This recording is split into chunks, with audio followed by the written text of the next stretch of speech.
Bismillahirrahmanirrahim. Assalamualaikum warahmatullahi wabarakatuh. Selamat siang untuk rekan-rekan petani lele Nusantara dimanapun Anda berada.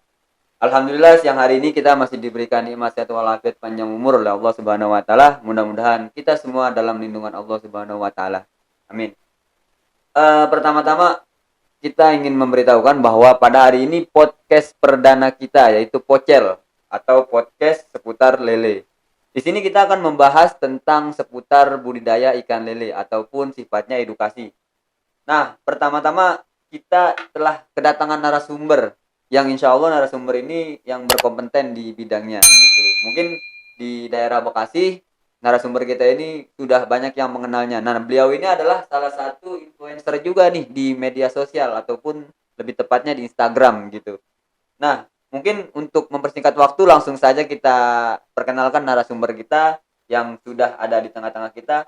Oke, selamat siang Bang Abdurrahman. Selamat siang Bang Riza. Gimana kabarnya Bang? Alhamdulillah sehat. Sehat ya? Alhamdulillah kalau masih sehat juga.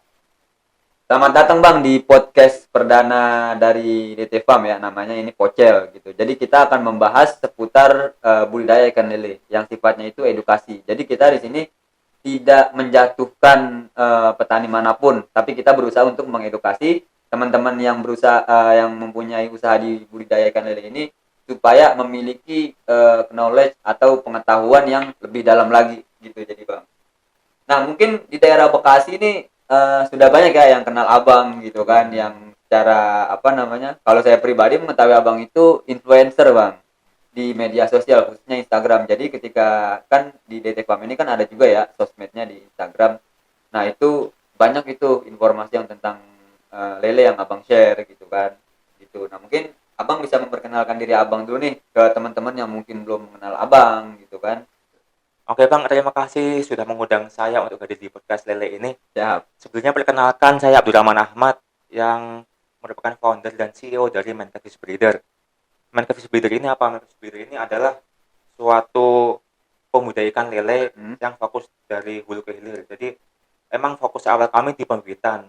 Nah, jadi kami ingin berusaha agar nanti bisa mencapai pembibitan, peredaran pembibitan sampai dengan pemasaran nantinya. Dan berlokasinya di Bekasi. Kami mulai dari tahun 2018. Nah, untuk lebih lengkapnya bisa dicek ya di Instagram kami di Mancafish Breeder. Itu lengkap tuh dari awal sampai akhir, sampai sekarang pun masih update. Berarti update-nya jalan terus ya, Bang. Update. Tadi apa nama Instagramnya, Bang? Mancafish Breeder. Oh, Mancafish Breeder. Ya. Nanti ada di layar insyaallah. Oke, gitu. Oke, Bang. Berarti Abang salah satu CEO dari Mancafish Breeder ya? Iya. Itu lokasinya di mana, Bang? Awalnya di Mustika Jaya, kemudian sekarang kami bersama di Tambun. Di Tambun. Ya. Oh, dekat ini kolam saya berarti ya. Gitu, alhamdulillah tetangga nih jadinya. Gitu. Oke, Bang, bicara tentang lele nih, Bang ya. Kalau misalnya saya bilang kata lele, apa tuh yang ada di pikiran Abang tuh yang terlintas? Oke. Gitu? Ya, lele. Lele itu secara bahasa Latin kan Clarias sp atau spesies ya. Clarias. Ya memang sih bentuknya sih memang ya Savage kan licin, memanjang gitu ya. Pipih bener. Nah, kadang orang juga bisa melihat ada patilnya. Betul. Nah, sebenarnya patil tuh sebenarnya juga enggak berbahaya juga sih. Ada yang bilang tuh patilnya tuh apa kalau di kepatil itu meriang tuh. Ya, gitu. Saya pernah tuh untuk beberapa jenis lele memang patil sampai berdarah ada. Tapi di beberapa jenis yang sekarang yang konsumsi biasanya lebih aman. Oh, lebih aman ya. Berarti jadi, artinya tuh paradigma doang ya, atau ketakutan masyarakat doang. Tidak perlu khawatir, khawatir sebenarnya. Gitu. Dan sebenarnya kalau misalnya terkait lele ini memang secara reproduksi itu bertelur ya, jadi bukan beranak, karena kan kalau misalnya kambing, sapi itu beranak. Kalau lele ini bertelur. Yang punya apa namanya telinga, kaki gitu tuh beranak ya. Kan bertelur seperti itu. Oh gitu. Berarti kalau misalnya saya bilang kata lele, yang ada di pikiran orang tuh licin gitu kan, terus ada patilnya, ada kumisnya gitu kan. Iya. Nah bahkan dari masyarakat tuh bahkan pikirannya sudah nggak baik, misalnya lele itu kotor atau lele itu kurang baik, tapi ternyata di lele itu banyak kandungan gizinya. Betul. Itu bahkan untuk bisa menutrisi anak-anak bangsa itu lebih bagus sebenarnya. Untuk memperbaiki gizi lah lebih Iya betul tepatnya gitu istilahnya ya. gitu ya. Oke. Itu. Nih Bang Rahman di Lele itu udah berapa lama kira-kira Bang? Bisa diceritain nggak? Maksudnya Oh, oke. dari awal Abang kok bisa nih tertarik tentang lele, budidaya lele nih? Padahal kan mungkin ketika Abang baru lulus itu ya SMP ya? SMA Eh, ya? kuliah Kuliah. kuliahnya Oh, berarti itu. sempat kuliah juga gitu. Oke. Kan bisa kan nyari kerja yang lain gitu Oh, kan. oke Tapi iya iya. kenapa milihnya kok lele gitu? Iya. Oke, jadi emang awalnya lele ini kenapa? Karena kan emang dari SD dari kecil saya emang suka ikan ya. Hmm. Suka ikan, suka nangkap ikan. Nah, akhirnya saat saya lulus kuliah di tahun 2017, saya ikut belajar nih di P2MKP, yaitu pelatihan mandiri dari KKP ya. Oh Nah, iya, kelautan yang perikanan itu ya. perikanan Dari betul. berarti dinas ya? Iya, dinas perikanan. Hmm. Akhirnya saya belajar di situ. Dari lele nih, ada sektor pembibitan, pendedaran, pembesaran, sampai dengan pemasaran. Heeh. Kita belajar di situ. Akhirnya saya berpikiran gimana sih untuk cara menerapkan ke masyarakat. Hmm. Akhirnya setelah dari pelatihan, saya menerapkan ilmu ke masyarakat, kerjasama sama masyarakat untuk membangun suatu pembibitan ikan lele awalnya. Hmm. Akhirnya di situ saya mulai memproduksi ikan lele, bibit-bibit lele. Itu saya juga belajar tuh menerapkan ilmu juga. Itu awalnya di situ. Berarti nggak otodidak ya Bang ya? Eh, Memang sempat memang ikut sempat pelatihan sempat ya? belajar, Oh, betul. sempat belajar. Berarti ada apa namanya bimbingan lah ya? Betul. Itu emang harus. Harus ya? Kita sebagai pemula emang harus perlu ada bimbingan nih Hmm. dari misalnya dari tenaga ahli atau gimana. Mungkin dari expert juga perlu Iya. seperti itu. Berarti berangkatnya dari hobi gitu Bang? Kalau saya dari hobi, Hobi ya? Karena memang suka jenis ikan-ikanan gitu Iya ya? betul. Cuma hobi kalau misalnya ditekuni bisa menguntungkan juga. Benar. Tapi kenapa yang dipilih lele Bang? Sedangkan ikan kan banyak gitu. Ada Betul nila betul ya kan? betul betul. Gitu. Banyak Kenapa sekali ya. lele? Nah lele ini cenderung sih lele itu rentan dari penyakit ya. Jadi lebih aman dari penyakit. Heeh. Dan dari segi produksinya pun lebih singkat. Misal dibanding nila atau gurame itu hampir 17 tahun kan Oh, masa pemeliharaan berarti ya? pemeliharaannya. Kalau misalnya lele itu cukup ya lebih singkat lah dibanding ikan yang lain seperti itu. Berarti apa namanya? Untuk cash flow berarti kan? Cash Cepat flow, perputarannya iya ya? betul, cash flow lebih cepat, Cepat iya ya. betul. Oke. Itu kira-kira siapa Bang yang pertama kali ngebawa lele itu ke ini nih, Indonesia nih? Karena kan yang kita tahu itu kan lele kan juga banyak nih ya macam jenisnya. Ada yang saya tahu ya, Sangkuriang, terus juga apa namanya? Masamo, ada Betul. Dumbo. Nah, yang masyarakat tahu itu kan bukan Dumbo malah, Jumbo. Lele Jumbo. Kalau daerah saya tuh di Jakarta itu lele Jumbo Oh gitu. iya. Padahal kan sebenarnya itu kan Dumbo, daerah usaha masyarakat Boyolali gitu. Itu singkatan sebenarnya. Nah, kalau untuk lele Sangkuriang nih Bang, kita bicaranya yang lebih ke spesifik aja ya Sangkuriang gitu. Nah, itu siapa yang pertama kali kira-kira yang ngebawa ke Indonesia ini? Oh, oke. Memang dari awalnya sih memang lele dumbo tadi ya. Lele dumbo Dumbo. tuh di tahun 1985 memang lele dumbo tuh masuk ke Indonesia dan mulai diperkenalkan di Indonesia. Nah, namun seiring berjalannya waktu ternyata mengalami penurunan kualitas. Karena apa? Kualitas. Karena memang dari pembibitan itu mereka memiliki induk tuh satu keturunan satu darah. Akhirnya menyebabkan keturunan itu tidak baik. Akhirnya mulai menurun kualitasnya tuh. Akhirnya muncul spesies baru dari lele Masamo, Heeh. mungkin lele piton, Iya, Python. dan ada banyak lagi lah Iya, lele-lele jenis itu. Akhirnya ada juga muncul Sangkuriang. Sangkuriang. Nah, itu juga didukung juga oleh ya ada juga beberapa praktisi expert Sangkuriang seperti mungkin Abah Nasruddin. Oh, Terus iya. ada juga dari Kementerian Kelautan dan Perikanan juga turut mendukung juga lele Berpartisipasi Sangkuriang itu, juga ya. berpartisipasi juga. Berarti lele itu kan emang banyak ya jenis-jenisnya kayak yang tadi Abang bilang itu gitu Betul, kan. betul. Tapi kenapa masyarakat itu taunya lele dumbo gitu. Sedangkan apa yang beredar itu kan banyak yang tadi Abang sebutin Banyak, gitu. Artinya banyak. kan kita harus lebih mengedukasi lagi nih masyarakat tentang macam-macam jenis ikan lele gitu. Dan Iya. pastinya juga dari rasa beda dong. Hmm. Ya kan tiap-tiap masing ikan lele itu gitu. Nah, terus kalau menurut Abang nih, itu pertama kali atau kira-kira kapan itu lele mulai dikenal oleh masyarakat? Sedangkan kalau yang saya baca ya, yang saya baca itu kan ada itu namanya jenis lele itu lele apa ya? Lele rawa gitu. Bentuknya itu sama kayak lele persis, cuman dia ada lingkar kuning tuh di badannya, Oh, iya. titik-titik itu kalau orang bilang itu namanya lembat apa-apa gitulah. Oh, iya. Gitu, lele rawol atau enggak Iya. lele lokal, lele Iya. lokal tuh. Gitu. Nah, gitu. Itu kita kira-kira kapan tuh masyarakat pertama kali mulai mengenal lele gitu? Ya kalau misalnya literatur yang saya baca, Hmm. memang tahun 1985 ya itu Hmm. udah mulai memperkenalkan lele ke masyarakat. Itu emang awalnya lele tumbuh sih. Akhirnya kan bahkan dari perusahaan kayak Matahari Sakti, kemudian Pokpan, Iya. mereka juga membuat inovasi lele baru, Ya, pengembangan lah ya. pengembangan.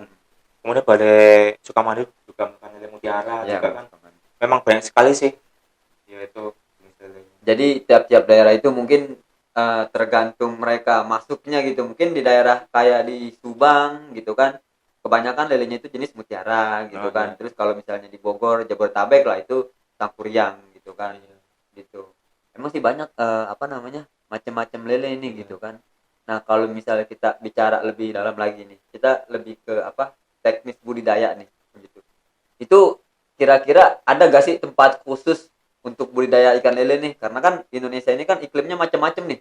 Cuacanya gitu kan, kayak misalnya di apa ya? Contoh di Dieng lah. Itu kan suhunya kan dingin gitu. Terus kalau misalnya kayak di daerah kita nih Bekasi itu kan panas banget gitu. Nah, kira-kira ada tempat khusus gak itu budidaya ikan lele? Oh, iya. Baik. Untuk tempat khusus atau media pemeliharaannya ya, Iya, media. itu tuh macam-macam sebenarnya. Mhm. Bisa kolam tanah, Mhm. bisa kolam terpal, Mhm. kolam fiber, bahkan nanti juga dikombinasi dengan misalnya atap UV seperti itu. Jadi ada kolam indoor, kolam outdoor. Oh iya. Jadi banyak banyak sekali jenis dan tipe dari wadah pemeliharaan ini. Sebenarnya tergantung dari situasi kondisi. Misalnya di Bandung nih, kondisinya dingin, Mhm. dan ternyata musim penghujan juga deras sekali misalnya kan gitu. Perlu yang namanya atap UV untuk melindungi dari hujan seperti itu. Mhm. Tapi bisa juga dengan kolam terpal saja tanpa atap UV tidak apa-apa.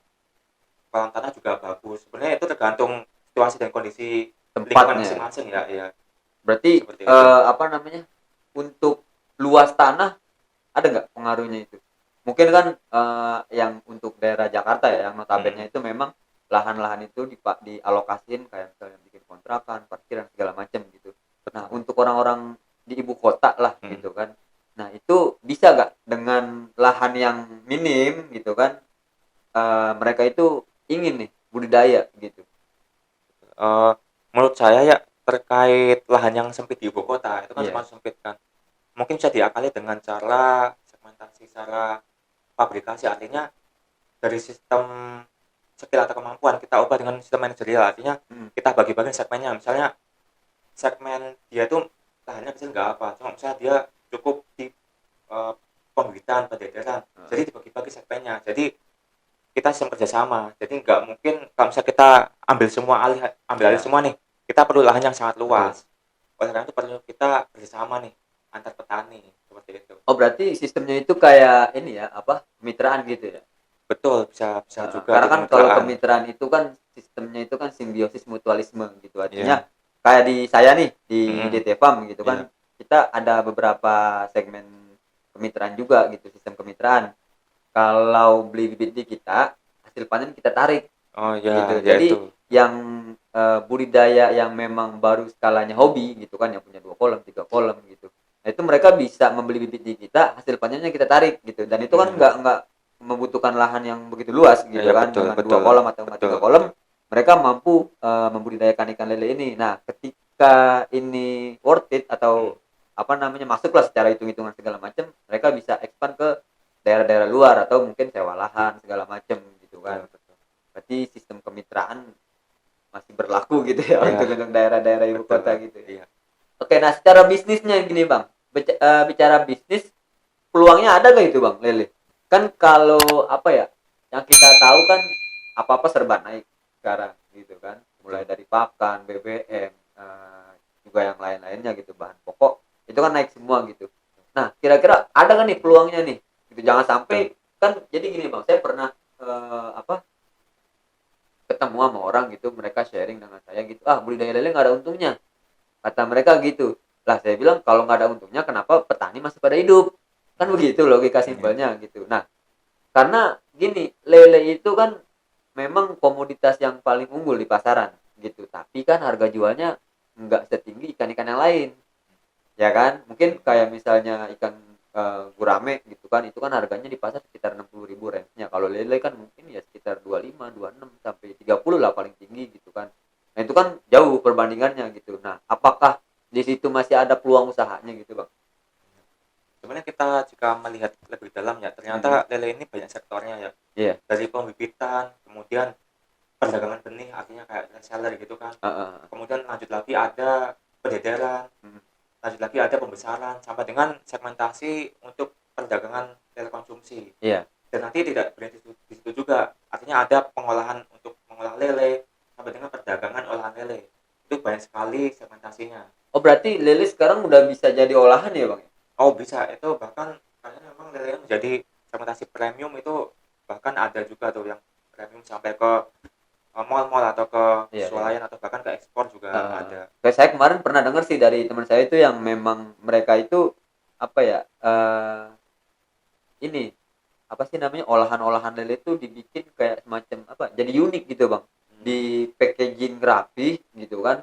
Kayak misalnya dibikin apa dari kulit lele ini dibikin kerupuk, Oh terus iya, juga keren. lele Iya, filet iya, gitu kan, gitu. Itu emang banyak gitu. Cuman iya, apa ya?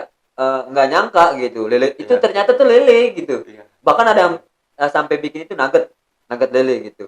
Pas kita dikasih, disuguhin, kita coba, enak ini gitu. Saya pikir ayam. Nah, setelah tanya-tanya ternyata itu lele. Tapi iya, enak rasanya, nggak beda jauh lah sama ayam gitu. iya. Memang sih, memang sekarang tuh lele kalau misalnya bisa menjual lebih tinggi itu ya, kreativitas orang-orang tuh Iya benar. dari diversifikasi produk tuh bisa meningkat. Jadi bisa bermacam-macam produk tuh bisa diolah dari lele. Berarti harus Iya, lebih apa? Banyak inovasi ya. betul, betul. Heeh, banyak inovasi. Nah, kalau bicara segmen nih Bang, bicara segmen itu kan ada berapa tadi? Banyak ya Banyak, kalau banyak itu. sekali. Banyak banget ya segmennya.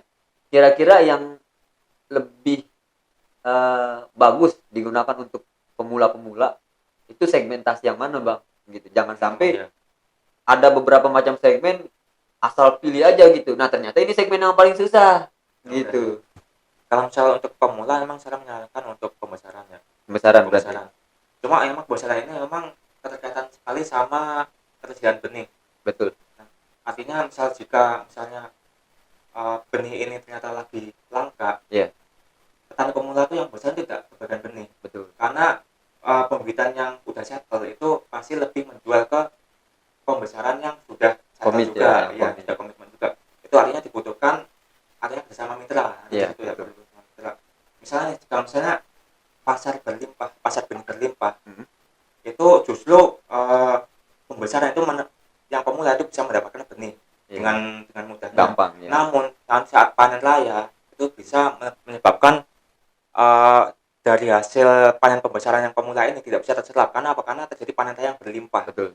Itu akhirnya ya petani pembesaran yang pemula ini malah redup. Mhm. Itu malah dikira gagal, tapi ternyata tidak. Malah justru kegagalan ini adalah hal yang wajar ya, Iya. hal yang wajar. Itu emang harus dilalui seperti itu.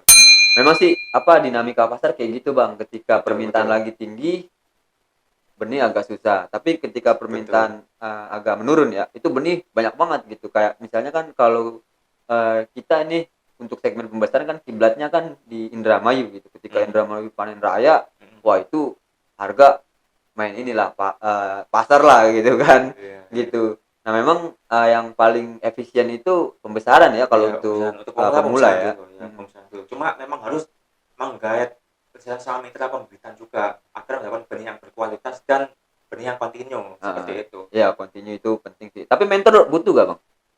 Ntar perlu, perlu, Karena kan ada perlu. yang memang budidaya ini secara otodidak gitu. Iya, Artinya mereka kan apa ya?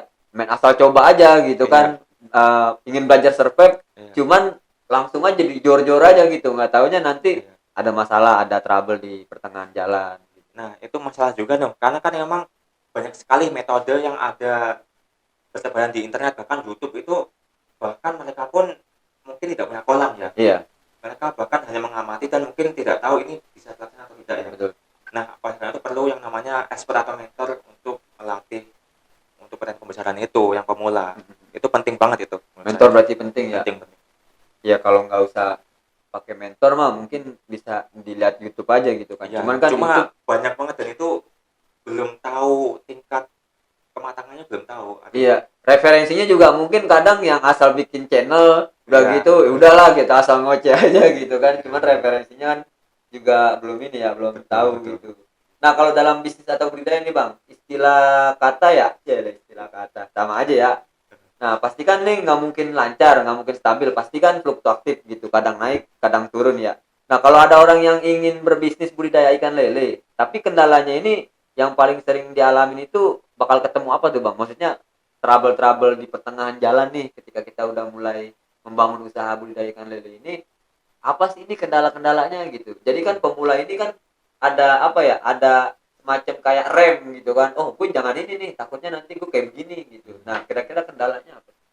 Kalau misalnya kita melihat di sektor pembesarannya, untuk kendalanya memang sih yang paling utama biasanya saat pemanenan ya. Iya. Pemanenan, waduh gimana saya jualnya, jual kemana?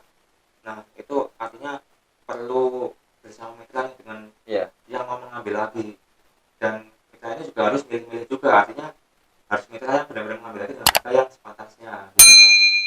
Nah itu yang pertama, itu yang untuk hasil panen. Kemudian untuk untuk kendala lagi saat bibit yang kita terima itu berkualitas atau tidak, itu jadi masalah juga nih. Kalau misalnya ternyata di tengah jalan, oh ternyata bibitnya jelek atau gimana, artinya kita perlu nih, artinya pasokan bibit dari mitra yang bagus, dari pembibitan yang bagus. Itu kita juga perlu bersama juga nih, MOU mungkin lebih bagusnya gitu kan. Ya, jadi tertulis ya. Ya gitu. Berarti kalau misalnya apa namanya tadi, kendala yang paling besar itu kalau dari Bang Rahman itu yang saya tarik benang merahnya itu di market ya, Bang. Market. Karena kan ketika mereka berproduksi, mereka ini kan mempunyai apa ya, satu produk gitu kan. Nah, produknya ini kan mungkin yang ngambil ini banyak, cuman kan di harga bicaranya gitu. Kadang kalau yang emang parah gitu kan di press habis harganya gitu. Tapi untuk yang ngambil dengan harga tinggi itu berarti salah satunya itu dengan cara berkomitmen ya. Iya, sama dengan Iya, mitra tadi mitra ya ya. gitu kan. Tapi bukan berarti pasar ini, market dari itu buruk, enggak ya. Iya, iya. Potensinya tuh termasuk besar sekali. Karena memang misal dari restoran atau dari swalayan memang mengambilnya tuh yang petani-petani besar yang sudah settle-nya. Untuk yang pemula yang harus kerjasama dulu nih Iya, sama komunitas atau sama mitra, itu kan betul. biar bisa menjual ke tingkat yang lebih tinggi. Karena memang kalau misalnya kita bicara retail ya, Bang. Kita bicara retail itu mereka yang lebih diutamakan itu continue Betul gitu, betul, kayak continue. pecel, terus Betul, juga betul. lapak-lapak ikan segar gitu, Betul. terus juga apa ya, ya rumah makan lah yang Betul. retail gitu kan. Nah, mereka itu lebih mengutamakan kontinuitas dibanding Betul. yang harganya lebih murah gitu. Bahkan kadang-kadang kita jual dengan harga tinggi pun tapi persediaan stok barang kita ada, itu mereka malah kuat di situ, malah terima gitu loh. Ya, ya betul sih kalau Abang bilang tadi dengan apa namanya, komitmen itu gitu. Ya artinya kan banyak juga apa ya yang petani-petani yang udah berproduksi tapi ketika udah besar bingung mau jualnya kemana gitu kan gitu. Nah, kalau dari pengalaman abang sendiri nih, kalau dari pengalaman Bang Rahman itu kendala yang paling besar banget yang memang itu keinget banget nih dari masa mulai apa namanya berbudidaya sampai sekarang, itu kendala yang paling besar yang sampai sekarang abang ingat banget apa itu?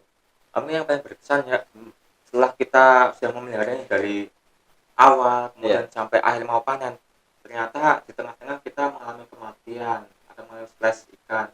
Akhirnya dari ikan itu mengalami susut susut beratnya dan akhirnya bisa juga mati kan. Itu juga merupakan kerugian di situ. Biasanya faktornya apa nih tuh, Bang? Faktornya mungkin banyak sih faktornya. Antara lain bisa dari air atau dari air hujan yang terus menerus, karena kan bersifat asam ya itu kan. Jadi bisa mempengaruhi dari hidup ikan lele itu.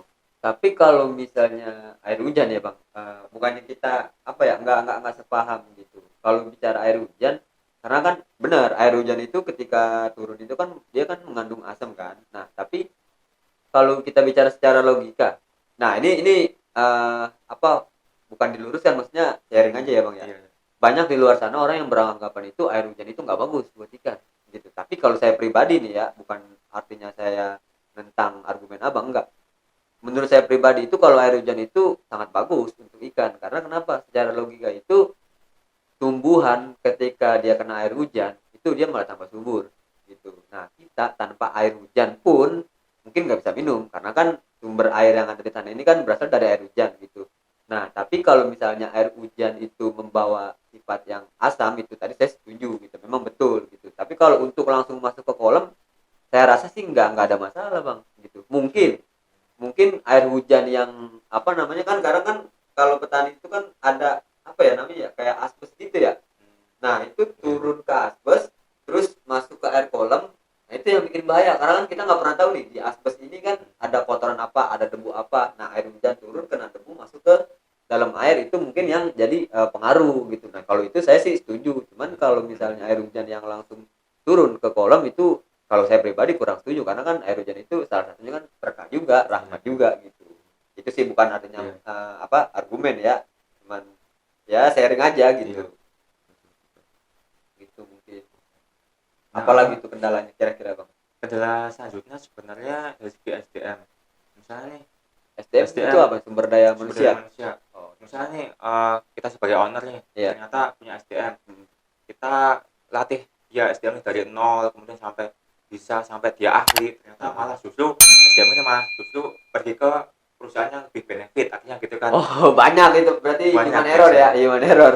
Nah, itu mungkin cara mengatasinya mungkin kita coba itu jadi manajerial. Jadi misalnya kita bagi-bagi ini SDM yang khusus untuk sortir aja, kemudian SDM untuk panen aja, kemudian SDM untuk pembibitan aja. Jadi kan mereka terbagi-bagi Iya, karyawannya. Jadi ini kalau hanya misalnya satu sakit masih bisa dibantu iya. oleh yang lain. Maksudnya fokus di Di apa namanya job desk-nya dia ya ya semuanya gitu. saya Misalnya terpisah-pisah. iya nyortir gitu. Nah, tapi kalau misalnya apa mungkin saya pernah lihat tuh nanti ada fotonya itu apa namanya kayak mati massal gitu, Bang. Pernah nggak Abang ngalamin kayak gitu? Mati massal kalau dibilang pernah Heeh. pernah mati massal. Nah, itu kan mungkin dikarenakan penyakit ya, Hmm. penyakit yang mungkin kan ya karena penyakit misalnya karena stres mungkin bisa jadi Iya. stres akhirnya dari ikan itu tidak mau makan, akhirnya ya sudah tidak mau makan atau gantung atau lain-lain Hmm. sebagainya kan banyak sekali itu. Akhirnya mati massal itu pernah. Jadi Pernah. emang dialami. Berapa ribu itu, Bang? Waduh, Hah? banyak banyak pokoknya. Malas ngitung ya. Banyak banyak pokoknya. Tapi Ratusan ribu lebih. apa namanya? Abang pernah gitu di segmen pembesaran berarti ya? Kalau pembesaran pernah, cuma memang dari kami memang fokus ke pembibitan sih. Oh, Pembibitan. pembibit. Ya cuma pembesaran mungkin kami dari mitra sih, dari mitra Oh iya iya. pembesaran seperti Berarti itu.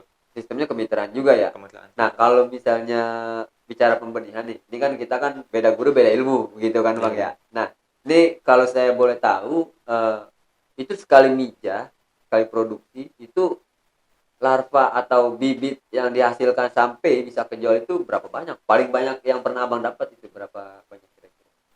Kalau kami kan mainnya per siklus. Iya, Dalam siklus saya udah pernah nyoba dengan kamu saya pribadi ya. iya. Pernah nyoba dengan kawin massal, artinya ada jantan betina satu tempat banyak Oh. sekali di situ. Misalnya 5 pasang satu tempat ya. Tapi alami itu, Bang. Kalau saya alami, pernah Alami. saya menggunakan hormon ovaprim, Oh, stripping. bukan sleeping, jadi semi Oh, semi alami. semi alami Iya. ya, semi alami. Tapi itu kami suntikan dengan hormon Iya. ovaprim. Tapi tetap alami. Iya. Cuma hasilnya ternyata pas saya coba-coba ternyata malah lebih cenderung yang alami saja ya, Lebih bagus. lebih bagus. Iya. Dan ternyata juga semakin kesini kan hormon ovaprim semakin mahal juga. Benar, Iya, benar. semakin mahal. Akhirnya ya udah lebih meningkatkan HPP ya, menurunkan HPP. Otomatis saya udah nggak memakai hormon ovaprim itu. Heeh. Jadi alami saja kok, alami. Dan untuk kuantitasnya saya pakai satu pasang saja, satu pasang. Nggak pakai sistem kawin massal kalau saya. Berarti 1 banding 1 ya? 1 banding 1. Itu dibobot berapa? Ini ya? Kalau saya Jantan dibobot 1,5 sampai 2 sih. 1,5 sampai umum Sama ya, 2. umum gitu. Nah, Iya. itu paling banyak berapa yang pernah Abang dapat? Kalau sepasang itu 100.000 itu paling banyak sih menurut saya. Kayak yang saya pernah lakukan 100.000 sepasang. Di size berapa itu? 100.000. Di size 78, 78. 78. Iya. Paling banyak. Cuma emang rata-rata tuh sekitar 50.000, 50.000. 50.000 ya normalnya itu Iya, dengan apa namanya indukan yang tadi 1,5 sampai 2 kilo ya. 2 kilo. Iya. Oke, cacingnya itu banyak juga itu habisnya Bang ya. Biasanya banyak. Kita pakai tuh sampai 14 hari ya kita cacing sutra. Dan itu diestimasi tuh cacing sutra kita menghabiskan 1,5 juta untuk 100.000 larva, 4.000 ekor larva, Heeh. 1,5 juta segitu Itu kisarannya. berarti beli ya cacing sutranya ya? Nggak jual Nah, sendiri? kalau kami masih beli, Masih masih beli. beli. Nah itu. Nah mungkin nanti kalau ke depan misalnya dari petani-petani sudah bisa mengembangkan cacing sutra Heeh. sendiri atau mencari sendiri itu lebih Lebih menekan menekan HPP. HPP ya, Iya, benar menekan HPP. Oke, berarti pernah ya Bang mati masal gitu ya, hampir banyak pernah. begitu ya. Soalnya apa ya, kadang kita kasihan juga gitu melihat petani yang memang mereka ingin apa ya namanya, udah semangat-semangatnya gitu Bang, tapi Betul, tiba-tiba di pertengahan jalan ikan mati massal gitu kan. Wah, betul, itu apa ya, betul. luar biasa itu. Nah, betul. Bener. Nah itu kalau misalnya sebagai pencarian pokok ya atau mata Iya, pencarian pokok itu penjaringan memang utama. harus ini harus ada apa ya spare cadangan misalnya nggak cuma kita menunggu siklus selanjutnya artinya kita harus ada pemasukan harian nih Heeh. bisa kita menjual pakan atau menjual reseller dari bibit mitra yang lain Iya, seperti itu atau kita menjual kualitas konsumsi dari yang lain juga kita seperti itu jadi ada pendapatan sampingan iya ada apa subsidi silang ya lah ya. selain menunggu siklus yang nanti akan datang gitu kan. Kalau bicara potensinya itu sebesar apa Bang potensi lele ini di Indonesia khususnya gitu? Oh, kalau potensi ya sebenarnya potensi itu durasi panen itu termasuk lebih singkat sih Lebih singkat lebih ya. singkat dibandingkan yang lain seperti nilai dan kurang itu bisa sampai 7 sampai 8 7 bulan sampai setahun lah Iya, jadi lama potensinya sangat besar sekali ya artinya kan bahkan di ekspor itu sudah melirik iya benar. lele ini Lele, benar. lele dan bahkan ya emang dari Kementerian Kelautan dan Perikanan juga sudah mendukung Program lele ya. ini juga termasuk unggulan sih Iya. unggulan gitu. Memang sih kalau saya itu Bang dulu awal main lele itu karena cuma satu bayang yang terlintas di pikiran saya itu setiap 100 meter kita jalan itu minimal ada warteg, ada pecel lele, ada nasi padang. Hmm. Gitu. Artinya kan mereka semua ini kan membutuhkan lele ya untuk apa Iya namanya untuk bahan bahan baku masakan masak ya. ya Gitu. Nah, itu kan apa ya, peluangnya besar banget untuk iya pasar gitu. iya Cuman kan kita nggak bisa langsung masuk ke mereka-mereka semua gitu. betul Harus betul mata rantainya kan ada juga betul gitu kan. maksudnya dengan kerjasama tadi Benar. kerjasama Tapi kalau misalnya tengkulak itu kan ada yang bilang nih tengkulak itu kan apa ya? Wah, bikin petani inilah apa namanya merugilah segala macam gitu. Tapi kalau menurut saya sih enggak juga gitu. Karena kan tengkulak ini kan merupakan mata rantai yang memang harus ada gitu. Nah, setiap usaha pun pasti ada tengkulaknya kalau di ini ya apa namanya makhluk hidup gitu. Karena kan kita nggak mungkin bisa langsung jual ke pasar gitu ataupun end user bisa, tapi dengan kuota yang lebih kecil gitu. Nah, tengkulak ini kan apa ya penyambung lidah ya gitu kan. Nah, itu penting nggak kira-kira menurut abang itu tengkulak? sebenarnya penting atau tidak penting sih sebenarnya kalau misalnya kita sebagai pemula nih misalnya kita bicara pemula pembesaran Iya, kita kan otomatis masih nol jaringan masih nol koneksi iya masih betul nol betul. link betul nah kita perlu yang namanya networking artinya Iya, membangun jaringan awal-awal untuk mencapai over apa overflow gitu cash flow. cash flow Iya, nah cash flow untuk mencapai cash flow kita perlu yang namanya penjualan secara cepat betul. kalau misalnya ternyata lele itu tidak bisa dijual secara cepat artinya kita semakin besar kita membutuhkan pakan yang lebih banyak Benar. oleh karena itu perlu yang namanya tengkulak tadi Heeh. cuma ya bisa dibilang tidak penting juga kalau misalnya kita sudah memiliki link atau koneksi atau marketing akhirnya dari lele itu bisa kita jual langsung Ke end user gitu ya. ke user Iya. seperti itu Tapi kalau untuk pemula itu mungkin apa ya? Bagus kali ya ada tengkulak ya. Supaya apa masa panennya itu enggak terlalu panjang iya ya terlalu lebih panjang. panjang Karena kan takutnya kan nanti jadi BS, ya kan? ya Nah, setelah BS kan PS lebih murah lebih harganya murah gitu. iya Jadi emang butuh juga sih tengkulak gitu kan. Cuman tengkulak yang memang membeli petani itu dengan harga yang pantas, iya harga yang betul wajar betul gitu. Karena kan betul ya oknum lah gitu kan tengkulak betul yang betul memang menjepit harga petani itu. Ada memang iya gitu. Nah, oke Bang, terakhir nih sebelum kita akhir podcast ini kira-kira ada gak nih pesan-pesan dari abang gitu yang memang bakal jadi tolok ukur untuk teman-teman semua yang mungkin baru ingin berbudidayakan lele gitu ataupun yang memang masih gamblang nih ide-ide usaha apa nih karena kan kita pengen usaha itu terkendala di modal gitu modal nggak ada ide ada kemauan nggak ada bingung nggak jalan kan Tapi kalau modal ada, ide ada, terus juga kemauannya nggak ada, sama juga nggak jalan gitu. Nah, kira-kira ada gak nih apa ya, satu motivasi lah yang abang sampein ke temen-temennya supaya oh ternyata lele ini ternyata tuh bisa loh jadi passive income buat kita gitu. Apa Oke. kira-kira itu, Bang? Oke, menurut saya ya, untuk yang petani pemula Hmm. yang mau mulai membudidayakan lele ya, itu perlu yang namanya mentor atau expert yang nanti bisa memantau perkembangan lele itu. Oke. Dan ini pastinya perlu yang namanya mengikuti pelatihan atau mengikuti ya pendidikan lah, Iya. agar dia bisa mendapatkan ilmu terkait budidayakan lele. Minimal basic lah ya. Basic, Iya. betul, minimal basic. Dan yang kedua perlu yang namanya kerjasama nih ke petani pembibitan, Iya. yang mana dia itu menyediakan bibit yang berkualitas.